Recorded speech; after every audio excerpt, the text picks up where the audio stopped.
술자리에서 누군가 일본 혼탕 이야기를 꺼내면 분위기가 묘해지죠. 그런데 이 혼탕 문화의 뿌리를 거슬러 올라가면 황당하게도 천하를 통일한 도쿠가와 이에야스가 등장합니다. 권력자의 정치적 계산이 어떻게 수백 년 뒤 목욕탕 문화로 이어졌는지, 더 나아가 일본 경제의 판도까지 바꿨는지 상상이나 하셨나요? 단순한 목욕 풍습 같지만 사실 그 안에는 반란을 막기 위한 잔인한 시스템과 의도치 않은 경제혁명이 숨어 있었습니다. 역사적 사건이 일상 문화로 녹아든 과정, 지금부터 하나씩 풀어보겠습니다.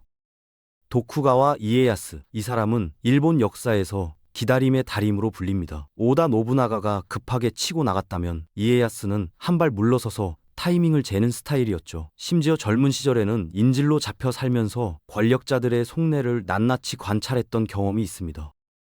그래서 더 신중했고 더 의심이 많았던 거예요. 1600년 세키가하라 전투에서 승리하며 드디어 천하를 손에 쥐었습니다. 그런데 이상하게도 이 사람 잠을 제대로 못 잤다고 해요. 왜냐하면 일본 전역에 흩어진 수백 명의 다이묘들이 언제 칼을 들고 일어날지 알 수 없었거든요.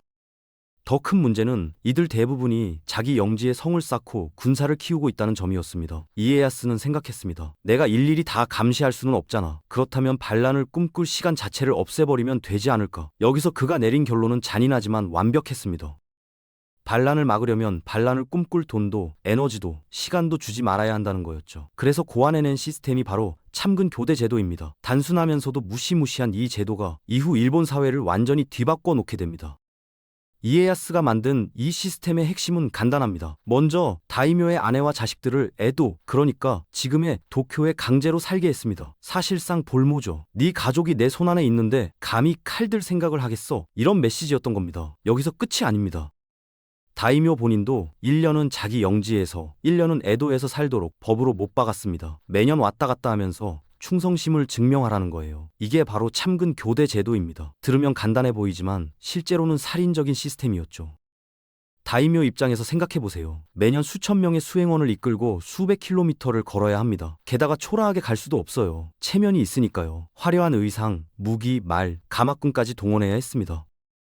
한 번 이동하는 데 드는 비용이 어마어마했죠. 돈도 돈이지만 시간과 노동력이 완전히 소진됩니다. 반란을 꿈꿀 여유 같은 건 애초에 없었던 겁니다. 이에야스는 이렇게 칼 한 번 안 쓰고 전국의 다이묘들을 손바닥 위에 올려놓았습니다. 자, 이제 상상해보세요. 수천 명의 사람들이 줄지어 도로를 걷고 있습니다. 앞에는 말 탄 무사들, 뒤에는 짐을 진 하인들, 중간에는 화려한 가마가 지나갑니다. 이 행렬이 하루 종일 걷다 보면 배가 고파지겠죠? 잠도 자야 하고요. 그런데 문제가 있습니다. 당시 일본에는 지금처럼 편의점도 없고 모텔도 없었거든요. 처음에는 다이묘들이 알아서 텐트 치고 밥 해 먹었습니다. 그런데 이게 매년 반복되니까 길목에 사는 똑똑한 사람들이 눈치를 챘어요. 여기 매년 엄청난 인파가 지나가네? 우리가 밥이랑 잠자리 팔면 떼돈 벌겠는데? 그렇게 이동 경로를 따라 식당과 여관이 하나둘씩 생기기 시작했습니다. 근데 이게 그냥 허름한 여관이 아니에요. 손님이 누구입니까? 돈도 많고 권력도 있는 영주들이잖아요. 대충 대접했다간 목이 날아갈 수도 있는 상황이죠. 그래서 음식질이 점점 올라갑니다. 숙소도 점점 고급스러워지고요. 업체 간 경쟁까지 붙으면서 서비스 수준이 폭발적으로 향상됐습니다. 재미있는 건 이에야스는 다이묘들을 괴롭히려고 이 제도를 만들었는데 엉뚱하게도 일본 전역에 서비스 산업의 씨앗을 뿌린 셈이 됐다는 겁니다. 지금도 일본 곳곳에 남아있는 200년, 300년 된 노포 식당들, 그 시작이 바로 여기였습니다. 몇 주씩 걸어서 에도에 도착한 수행원들, 이 사람들 상태가 어땠을까요? 발바닥은 물집 주성이고 어깨는 짐 때문에 뻐근하고 온몸이 쑤셨겠죠. 현대로 치면 마라톤을 매일 뛴 것과 비슷한 수준입니다. 이때 가장 절실한 게 뭐였을까요? 바로 피로 해소였습니다. 그런데 재미있는 건 일본이라는 나라가 지리적으로 온천 천국이라는 점이에요. 지각판이 움직이는 환태평양 화산대의 위치에 있어서 땅을 조금만 파면 뜨거운 물이 솟아났거든요. 피로에 찌든 사람들과 뜨거운 물, 이 둘이 만나는 순간 마법이 일어났습니다. 온천에 몸을 담그는 순간 이거구나 싶었던 거죠. 근육이 풀리고 혈액순환이 되고 며칠간의 피로가 한순간에 녹아내렸습니다. 소문이 퍼지면서 온천 문화가 전국적으로 급격히 확산됐습니다. 여기서 또 하나 재미있는 점이 있습니다. 당시 일본에는 남녀를 엄격히 구분하는 유교 문화가 뿌리 깊게 자리 잡지 않았어요. 그러다 보니 남녀가 함께 목욕하는 게 자연스러운 일상이었습니다. 부끄러운 게 아니라 그냥 당연한 거였죠. 온천과 혼탕은 단순히 씻는 공간이 아니라 지친 몸을 회복시키는 생존 인프라로 자리 잡았습니다. 참근 교대 제도가 만든 또 하나의 부산물이었던 셈이죠. 온천이 피로 해소의 성지로 자리 잡자 이번엔 장사꾼들이 움직입니다. 생각해보세요. 고객이 누굽니까? 돈 많은 다이묘들이에요. 게다가 수천 명씩 단체로 옵니다. 이런 황금 고객을 놓칠 리가 없죠. 초라한 노천탕으로는 안 됩니다. 규모를 키워야 해요. 그렇게 목욕탕들이 점점 거대해지기 시작했습니다. 단순히 탕만 큰 게 아니에요. 식사할 수 있는 공간, 술 마실 수 있는 방, 심지어 공연을 볼 수 있는 무대까지 들어섰습니다. 현대로 치면 스파 리조트 같은 개념이었죠. 사람들은 여기서 몸을 씻는데 그치지 않고 하루 종일 머물면서 먹고 마시고 즐겼습니다. 혹시 센과 치히로의 행방불명이라는 애니메이션 보셨나요? 주인공 치히로가 일하게 되는 그 거대한 목욕탕, 신들이 찾아와서 몸을 씻고 휴식을 취하는 그 공간 말이에요. 미야자키 하야오 감독이 그 장면을 그릴 때 참고한 게 바로 에도 시대의 이 대형 목욕탕 문화였습니다. 여러 층으로 나뉜 복잡한 구조, 분주하게 움직이는 직원들, 화려한 인테리어, 이 모든 게 실제로 존재했던 풍경이었던 거예요. 권력자들의 돈이 계속 흘러들어오면서 목욕 산업은 단순한 서비스업을 넘어 일본 문화의 핵심 DNA로 자리 잡았습니다. 지금도 일본 사람들이 온천을 유독 사랑하는 이유, 그 뿌리가 바로 여기에 있습니다. 에도 시대 일본인들에게 혼탕은 어떤 의미였을까요? 우리가 생각하는 것처럼 부끄럽거나 이상한 일이 아니었습니다. 오히려 지극히 자연스러운 일상이었어요. 아침에 일어나서 세수하듯이 저녁에 탕에 가서 온 가족이 함께 몸을 씻었습니다. 이웃집 아저씨도 만나고 옆 동네 아주머니도 만나고 처음 보는 여행객도 만났죠. 재미있는 건 이게 단순히 씻는 공간이 아니라 사교의 장이었다는 점입니다. 탕 안에서는 신분도 나이도 잠시 내려놓았어요. 벌거벗은 상태니까 누가 양반이고 누가 상인인지 구분이 안 되잖아요. 그렇게 경계가 허물어지면서 사람들은 서로 친해졌습니다. 오늘 장사는 어땠어요? 우리 아들이 요즘 공부를 안 해서 걱정이에요. 이런 대화가 오가면서 공동체가 단단해졌죠. 그런데 1853년 이 평화로운 풍경에 큰 충격이 찾아옵니다. 미국의 페리 제독이 군함을 끌고 일본에 온 거예요. 페리는 일본 곳곳을 돌아다니다가 목욕탕 장면을 목격했습니다. 남자와 여자가 아무렇지도 않게 함께 탕에 들어가 있는 모습을 본 순간 그는 경악했습니다. 이게 무슨 미개한 풍습인가? 서양인들 눈에는 야만적이고 수치스러운 행위로 보였던 거죠. 하지만 일본인들 입장에서는 황당했습니다. 우리가 1000년 넘게 이렇게 살아왔는데 갑자기 와서 왜 이래? 여기서 두 문화가 정면 충돌합니다. 서양은 개인의 프라이버시와 수치심을 중시했고 일본은 공동체의 유대와 자연스러움을 중시했던 거예요. 같은 행위를 놓고 한쪽은 야만이라 했고 한쪽은 문화라고 했습니다. 참근 교대로 인해 사람들이 움직이자 그 뒤를 따라 돈이 움직이기 시작했습니다. 수천 명의 젊은 남자들이 길 위에서, 온천에서, 여관에서 모여 있으면 어떤 일이 벌어질까요? 당연히 유흥업이 생기죠. 온천 주변마다 술집이 들어섰고 유흥가가 형성됐습니다. 돈 쓸 곳이 많아진 거예요. 그런데 더 재미있는 변화는 따로 있었습니다. 다이묘들이 매년 수백 킬로미터를 이동하려면 길이 필요하잖아요. 처음에는 좁은 산길이었던 곳도 점차 넓은 도로로 바뀌었습니다. 험한 산골까지 제대로 된 길이 뚫렸어요. 이 길을 통해 뭐가 오갈까요? 사람만 오가는 게 아닙니다. 물건이 움직이기 시작했어요. 지방 특산물이 에도로 올라가고 에도의 공산품이 지방으로 내려갔습니다. 여기서 또 하나의 문화가 탄생합니다.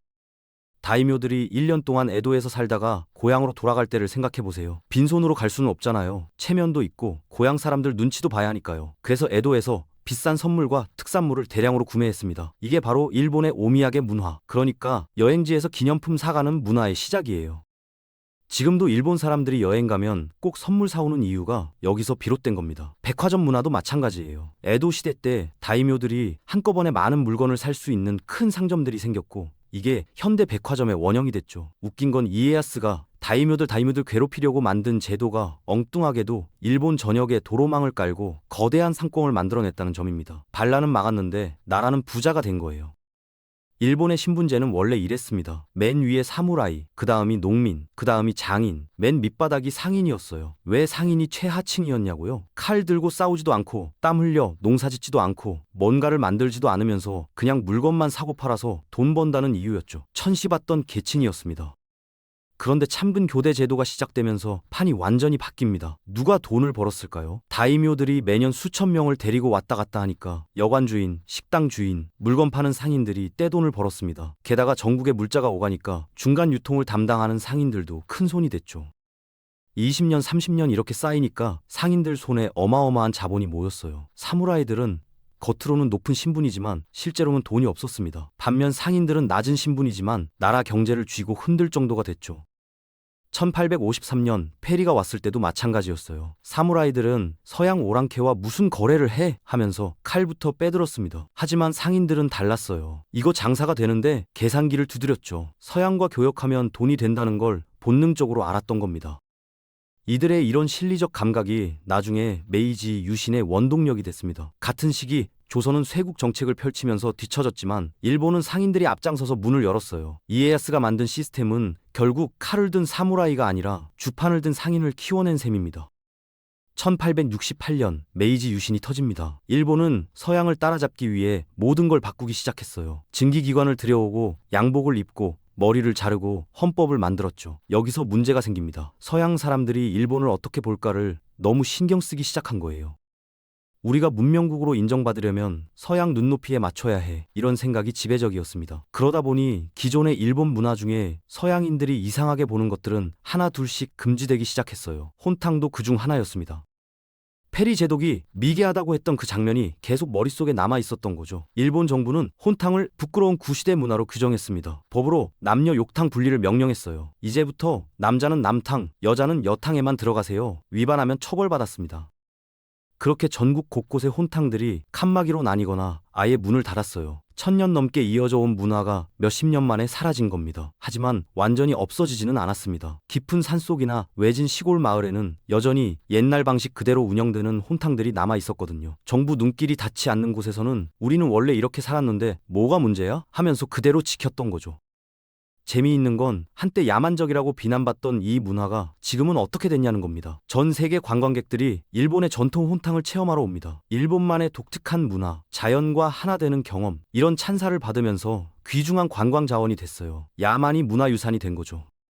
여기서 한 가지 짚고 넘어갈 게 있습니다. 혼탕이 일본만의 이상한 문화라고 생각하시면 오산이에요. 사실 온천이 풍부한 곳이라면 어디든 비슷한 문화가 있었거든요. 아이슬란드 가보셨나요? 그 유명한 블루라군이라는 온천이 있습니다. 거기 가면 남녀노소 할 것 없이 다 같이 물에 들어가요. 수영복은 입지만 함께 즐기는 건 마찬가지죠. 핀란드의 사우나 문화도 그래요. 전통 사우나에 가면 가족끼리, 친구끼리, 나이와 성별 구분 없이 함께 땀을 흘립니다.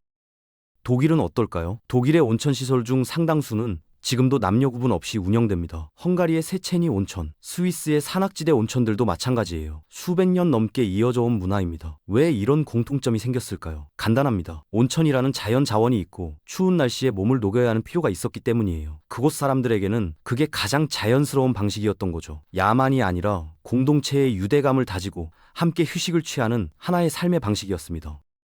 우리가 찜질방에서 가족끼리 시간 보내는 것처럼요. 문화라는 건 그 사회의 맥락 안에서 이해해야 합니다. 역사를 알고 보면 혼탕은 단순히 옷 벗고 물에 들어가는 행위가 아니에요. 서로 경계를 허물고 인간 대 인간으로 만나는 깊은 사회적 장치였던 겁니다. 일본의 혼탕도 그런 맥락에서 이해할 필요가 있습니다. 만약 일본 여행 중 혼탕을 체험해보고 싶으시다면 몇 가지 에티켓은 꼭 지켜야 합니다. 타월로 몸을 가리고 이동하고 타인을 노골적으로 쳐다보지 않는 게 기본이에요. 머리카락은 묶어야 하고 탕 안에 타월을 담그는 건 절대 금물입니다. 수질 관리와 타인에 대한 배려죠. 부담스러우시다면 여성 전용 시간을 운영하는 곳도 많으니 사전에 확인해 보세요. 결국 이 모든 이야기의 시작은 도쿠가와 이에야스였습니다. 반란을 막으려던 한 권력자의 계산이 수백 년 뒤 일본의 온천 문화, 서비스 산업, 경제 구조까지 바꿔놓았죠. 역사의 아이러니가 바로 이런 겁니다.